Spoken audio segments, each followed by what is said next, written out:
How much difference would 2 lights make to your life? Just 2 lights. 1, 2.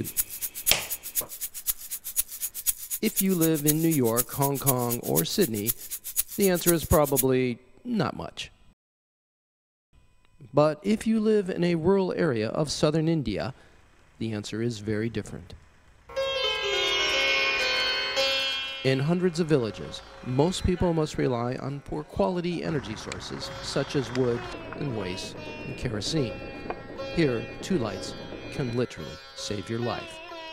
The reason is this: deadly cobras. Just ask Mr. Veer Kanaya, who farms silkworms outside a small village, 250 kilometers or 155 miles from the heart of India's Silicon Valley in Bangalore. After he installed 2 fluorescent lights powered by solar cells, Kanaya says attacks by deadly cobras have gone down. He says the snakes are scared off by the brighter solar light. Besides safety, these lights are also much cheaper to run and don't create the smoke and fumes that kerosene lamps do. Kanaya's silkworms too love the lights. Less smoke means they produce more silk, and workers don't get sick from the fumes. This allows Kanaya to create a better future for his family of 7. With an annual income of $2,000, however, he just couldn't afford to spend $300 for solar lights. Luckily for him, hope was at hand, and it came in the form of an affordable loan. The loan was provided by the Pragati Gramin Bank. Over the last 4 years, the bank has been partnering with the United Nations Environment Program to make affordable loans for solar lights a reality.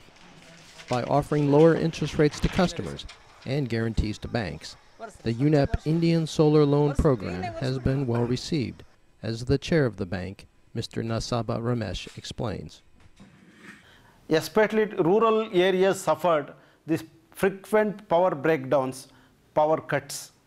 So the solar home light served as alternative viable proposition for rural folk, and it also made business sense for the banker.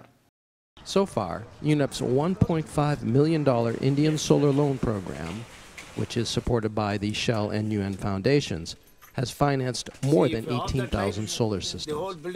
The program has brought clean and reliable solar light to more than 100,000 people who've suffered chronic power shortages for decades. The program has also helped the loan market to mature.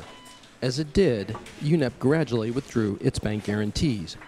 But as Mr. K.V. Kumar of Crestar Capital, who helped UNEP set up the program, explains, the change has been huge. 5 years ago, when we went into the field, we saw the buyers were mostly concerned about power cuts, power shortages. They said, we want to buy a solar light because we don't get reliable grid light.